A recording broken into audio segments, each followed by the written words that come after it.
Hey everyone, I'm Diana Davison, advocate for the falsely accused and wrongfully convicted. Now last week I was talking about the scandal that broke out around Asia Argento, former champion of the Me Too movement, being outed as a perpetrator.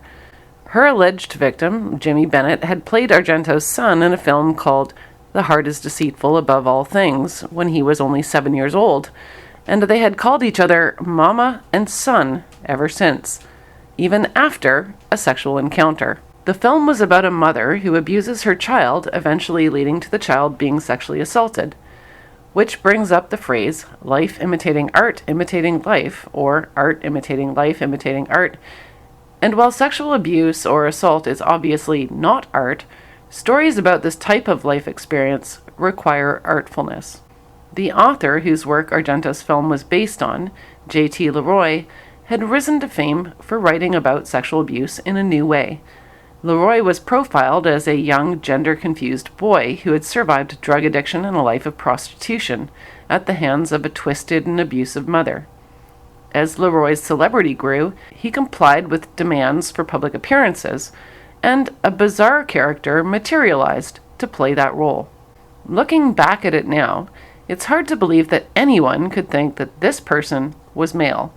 And when the true author was finally revealed as Laura Albert, the celebrities who'd been fooled by and fawned over the fake Leroy were thoroughly humiliated. They demonized and denounced Laura Albert as a literary fraud.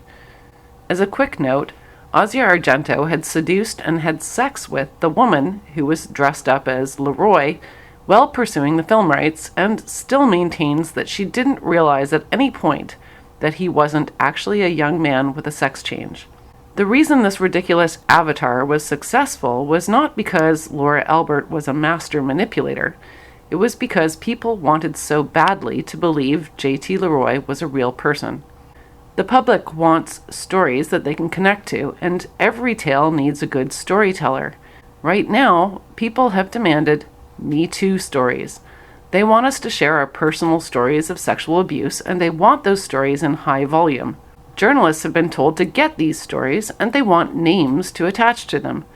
That many of these stories may be false, well, that's not their concern. That some of the major storytellers are blatantly obvious and should be raising eyebrows when they demand #belief is something that we will look back on later, like the pictures and footage of J.T. Leroy, and wonder in disbelief why so many people were fooled. But we, the reader, are the ones demanding the stories, and we, the public, can't blame the storyteller for giving us what we want. Laura Albert wrote stories about sexual abuse because she was actually abused. The fantasy persona that she used to talk about that abuse was the only way that she could find to tell that story. The details of the sexual abuse were fiction, the characters in her stories were fictional, but the theme was something real. Not just for Laura Albert, but also for the people who read it and connected with her books. The thing that Laura Albert never did? Well, Laura never lied about a real person. She talked about real abuse using fictional characters. She started a national conversation without making accusations against real living people whose reputations were at stake. And that is where the Me Too movement has gone so wrong. The authors are not sharing stories of sexual assault simply to explore the subject. They're casting real, living people in the role of their villain. And we're not supposed to care if the story is true. How dare you take their story away from them? It is their truth. The same public that demonized Laura Albert for telling a true story of sexual abuse using fictional characters are now perfectly happy to hear fake stories about real people. So let me lay this out for you. Laura Albert wrote about the sexual abuse of a boy who isn't real. Asia Argento abused a real boy who played the fake boy in the film.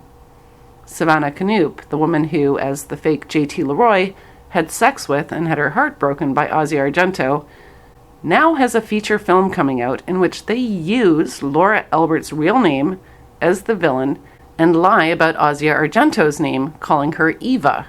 Do people get to pick and choose what truth they want to tell when we're told that it's a true story drama? Well, what is it?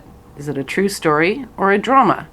Am I even allowed to ask that question anymore? We've been having a public conversation about sexual assault for a very long time. Laura Albert was one of the people who contributed to that conversation, and she did it in a way that was safe. Safe for her, safe for the reader, and safe from false accusations against real people. There is nothing wrong with fiction. There's nothing wrong with being fooled by good fiction. That's what we want. We love a good magician who makes us think that he sawed his assistant in half. When the assistant suddenly stands up and is perfectly fine, we all applaud. That's a success story. It's a story of survival. That's what we want. But the Me Too movement is pulling a trick by sawing real people in half and then demanding applause. Well, I'm not applauding. They are not heroic. They are not brave. They're not even good writers. And in fact, if we care about the truth, what they are doing is a crime. Support the Lighthouse Project. Links to our Patreon and PayPal in the low bar.